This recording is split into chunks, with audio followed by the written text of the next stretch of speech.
اليوم بدي أعمل معاكم مربيان كويتي. أول شيء بنحط البصل على الدهن،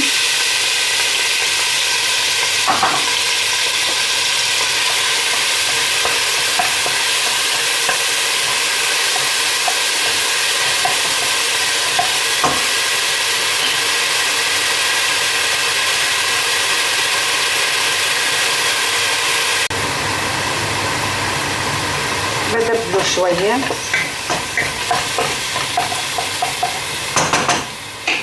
بعدين بحط ثوم وكزبرة وزنجبيل مطحون. المربيان بحب الثوم وبحب الكزبرة.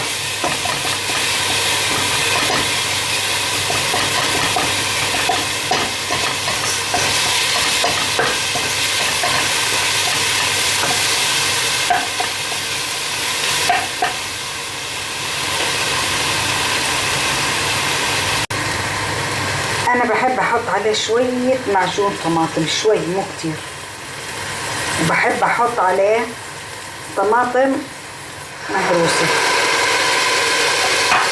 تعطيه نكهة، مو كتير، ما تكتره.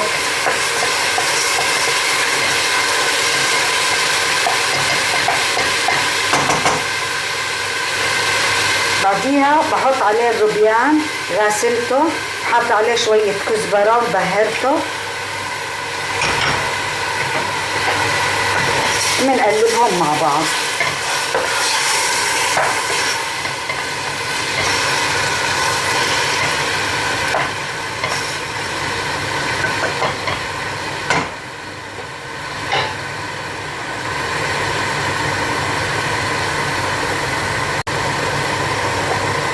بحط عليه منقوع التمر الهندي، بحب يتسبك فيه، بعطيه نكهة جدا رائعة، كتير بعطيه نكهة حلوة.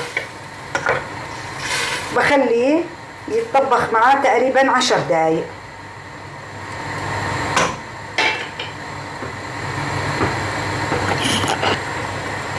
بعدين بحط بهارات السمك، بهارات سمك، كمون، كركم، هيل، زنجبيل مطحون، اللي بتحبوا بهارات السمك الكوتية.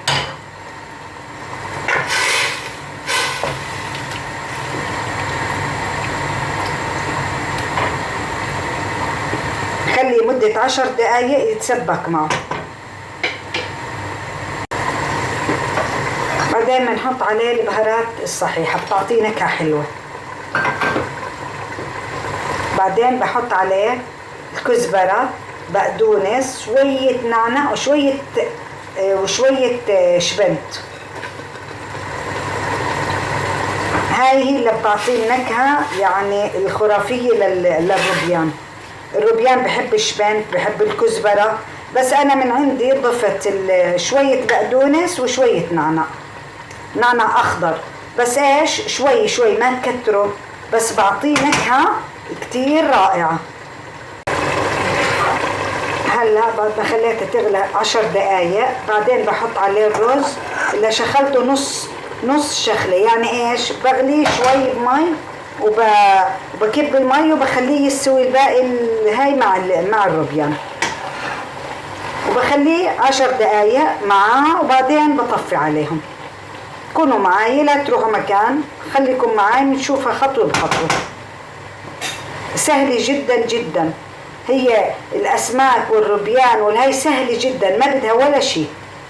هلا بدنا نعمل الدقوس الكويتي، كل واحد على طريقته.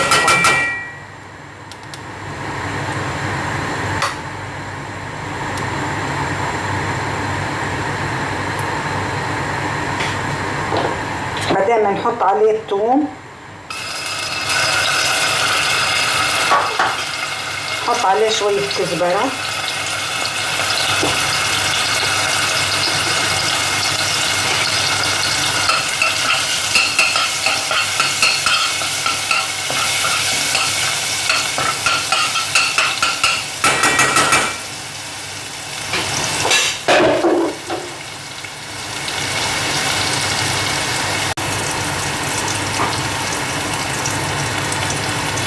بعدين بحط عليه صلصة الطماطم الحارة،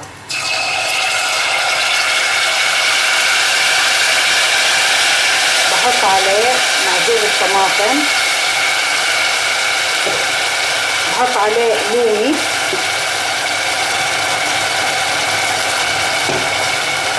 بحط عليه هذا الصبار معجون التمر الهندي،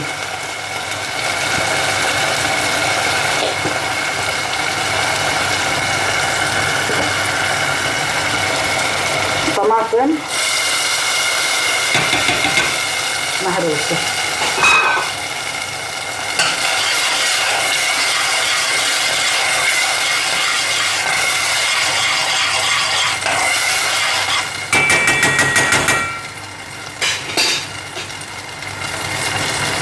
ملح،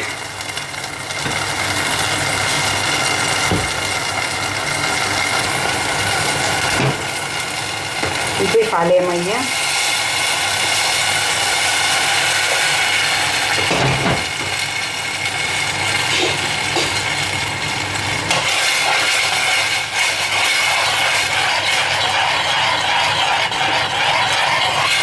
خلص عنا الدقوس تقريبا، نخليه يغلي 5 دقايق وخلص. خلص.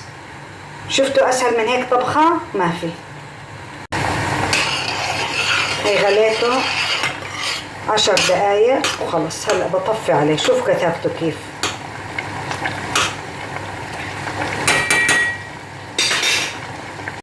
شوفوا ما اجمله.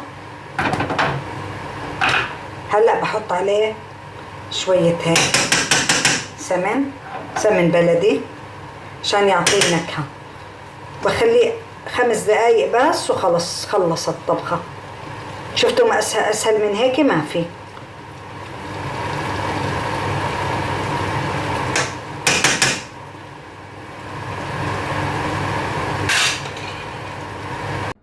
تفضلوا. وعملت معاه سمك زبادي. اذا بدكم طريقة السمك ابعتولي. لا تنسوني باللايك والاشتراك بالقناة.